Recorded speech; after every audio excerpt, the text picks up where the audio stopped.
Hi, everyone.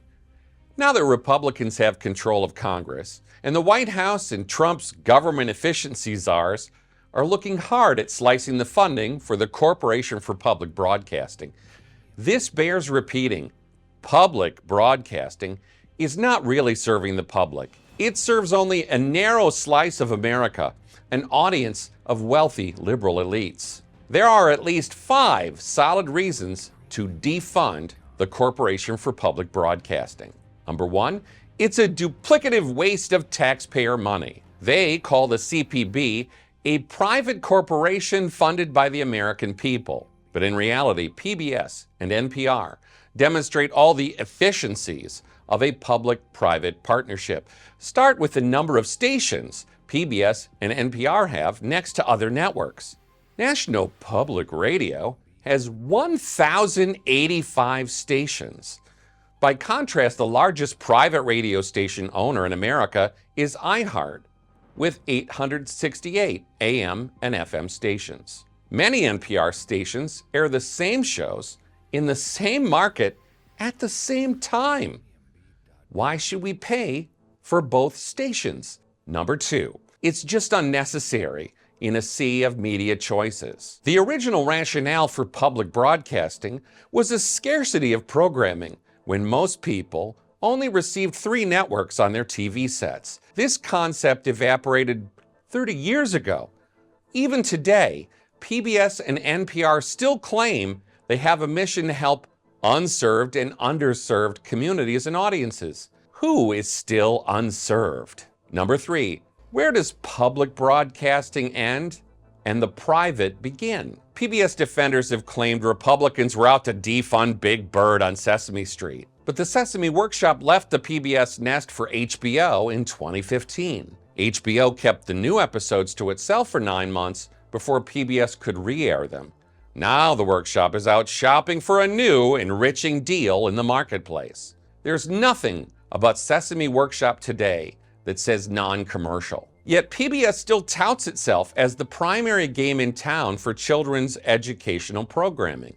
But PBS has come a long way from Mr. Rogers' Neighborhood. For example, PBS station WNET in New York broadcasts a show called Let's Learn. The hips on the drag queen go swish, swish, swish.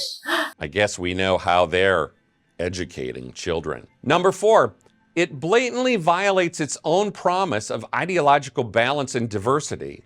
In their June goal statement, the board of CPB pledged to, quote, promote efforts that ensure fact-based journalism that promotes a symphony of ideological viewpoints. If this is a goal, CPB has been failing for as long as it has existed. PBS and NPR have been intensely one-sided liberal bubbles from the beginning. Both PBS and NPR repeat the leftist media's refusal to show an opposing view on contentious issues like climate change and transgender ideology. Our study of 7 months of PBS NewsHour found they gave over 90% of the airtime to the left on gender ideology stories. Number 5, public broadcasting engages in election interference against Republicans.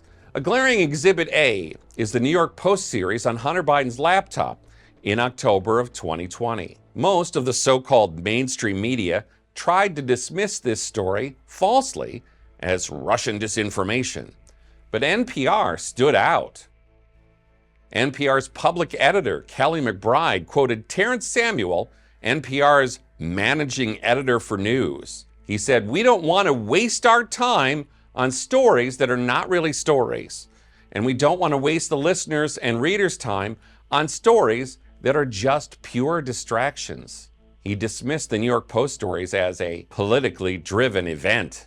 I think our reverence for the truth might have become a bit of a distraction that is preventing us from finding consensus and getting important things done. When the House Oversight Committee had a hearing last March where Hunter Biden was supposed to appear, NPR's All Things Considered wouldn't even consider a feature story on it.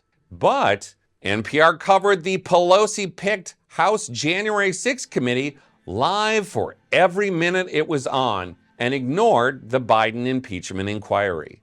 Their news judgment on important stories looks like whatever helps Democrats is newsworthy. Lobbyists were surely pleased with the last proposal out of the Senate Appropriations Committee, proposing another $535 million in funding for CPB for fiscal year 2027, as well as another $60 million for Public Media Stations Interconnection System in fiscal 2025. Unlike most other federal agencies, CPB receives advance appropriations that provide them with funding 2 years ahead of time. Congress should move aggressively to strip CPB funding, and the group should no longer be qualified as non-commercial education stations, since they are neither non-commercial or educational. They are simply purveyors of leftist propaganda. I think our reverence for the truth might have become a bit of a distraction that is preventing us from finding consensus and getting important things done.